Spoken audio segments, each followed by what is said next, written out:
Alright, I'm going to talk to you about trees now. We're just going to start with the basics, and you can see that I've already drawn a home here.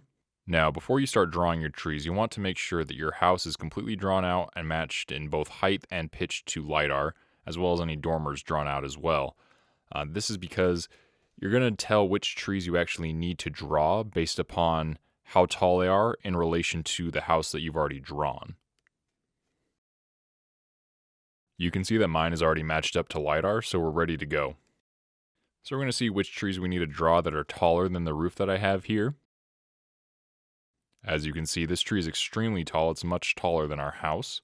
So it's definitely going to cause some shade, especially considering it's right next to the home. So we definitely want to draw this one. Some basic rules of trees. You don't really have to worry too much about anything north of the home. And so on all your houses, there's kind of an imaginary line here just north of the house. Anything to the south of that line that's taller than the house, you're definitely going to want to draw. But anything north of that line, you don't have to worry about. Another good thing to note is if branches are sticking over the roof at all. You can kind of notice it a little bit here. It's not too prevalent. But you can see it a little bit where the branches in the image are actually overlapping the roof. Anytime branches overlap the roof in an image, you're definitely going to want to draw that tree. So anything west, east, or south of the home, you're definitely going to want to pay attention to. So let's take these 3 trees in the front yard here. They're pretty basic. Now, I usually like to stay in a top-down 2D view and just draw out the shape and include all the branches first. To get started, you would just come over here to the left side and hit Draw Tree, or you can just hit the T key on your keyboard. Now what you're going to do is you're going to click the left mouse button and hold it down and then drag it out just like an obstruction until it matches up to the tree image. Make sure it covers the whole tree and includes all the branches. Alright, let's move on to the next one. Just click, drag, let go. Let's move on to the next one. Just click, drag, let go. You can see with this tree that it kind of overlaps the other, and that's absolutely fine to make your trees overlap one another. Looks like this one here doesn't matter because it's shorter than our roof, so we're not going to draw that one. So just hit escape or hit the little X in the tree menu to exit out of the drawing tool. You can see our trees here and they're kind of oddly shaped. All we need to do now is just match them up to LiDAR. To do that, you select your tree, and just like raising the height of a roof, you can either come over on the right side to the little box where the height is, the tree height, and scroll up and down to change the height, or you can select the little arrow over the tree and drag it up and down. You can see that this tree isn't matching up perfectly to LiDAR, so you're just going to try and move it around, wiggle it around, fiddle with it a bit to try and make it match as best as possible. You can see these other options over here. I'll show you what crown diameter does. The crown diameter, once you increase it, just kind of increases the width of the diameter of the tree. If you look at it from the 2D view, it's a lot more clear what's going on. Below the diameter is the crown height, and the crown height is actually this kind of empty space below the branches and by the trunk. If you increase the number with the scroll wheel here on the crown height, it's actually going to lengthen the tree. So the higher the number, the more it's stretched out, the lower the number, the more it's squashed. You can double check this too using all your resources, including going to Street View here like I'm going to do. You'll get a better idea what the shape of that tree is, and we can see it right here. You can see how far those branches actually go down and how much trunk there actually is showing on that tree. I'm probably going to increase the crown height just a little bit more, get those branches to sit a little bit lower. Just going to try and fiddle around more with that tree to match up to LiDAR a bit better. It does still need to match the image completely, make sure all the branches are included in your tree. But just kind of try and find the best of both worlds where it matches up to the image, but is matching up to LiDAR as well, the best that it can. So let's work on this tree. We're going to select it, then adjust the height first. Then you're just going to select the crown height again, increase the numbers until the branches are low enough.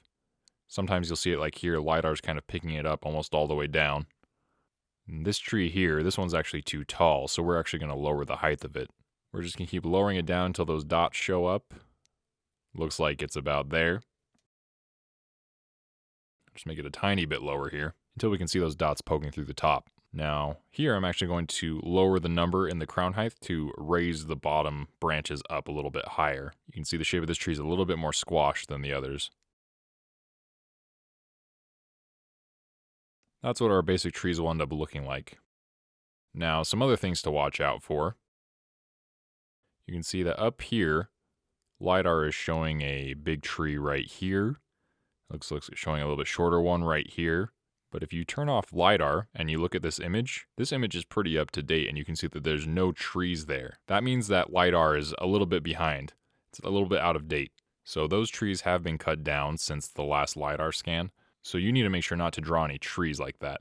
We will not be filling those in at all. Now let's talk a little bit more about the distance of trees and which ones you would need to draw and which ones you would not. Now, these ones up here, they're so far north, they don't matter at all, so we're not going to worry about them. These ones over here, we can see in the image, these ones have also been cut down, so we're not going to worry about those ones either. Now, this tree, since we already have these 3 trees right next to the home and they're very tall and very wide, there's not really a clear view to the roof from this tree across the street.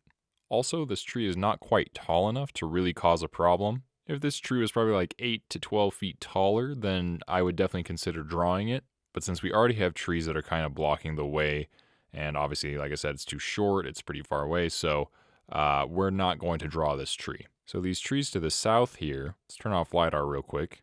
You can see we have one skinnier tree in the middle and then 2 wider trees right next to it. If we turn LiDAR back on, we can see that the 2 wider trees are probably too short to be a problem, but the skinny tree in the middle is really tall. With how far away it is, even though it's very tall, it's still kind of on the fence of whether you would draw it or not. My philosophy is, though, that if you're kind of on the fence about it, you should go ahead and draw that tree just to be safe. Make sure the tallest point of the tree is hitting the red dots at about halfway through. Then I'm going to lower this crown height pretty far down here. So this tree would probably cause some shade on this home, so it's a good thing we drew it. Like I said before, these other trees are probably too short and too far away to cause any problems. So we're not going to draw those. Something else to keep in mind when we're talking about which roofs might get shaded by what trees is to think about dormers as well. Say there was a dormer on the end of this roof. If it was big enough, that'd be a prime face to put panels because that roof is south facing. So any of the trees to the south of that, you definitely want to make sure and double check to see if that's going to be an issue if panels were to be placed there.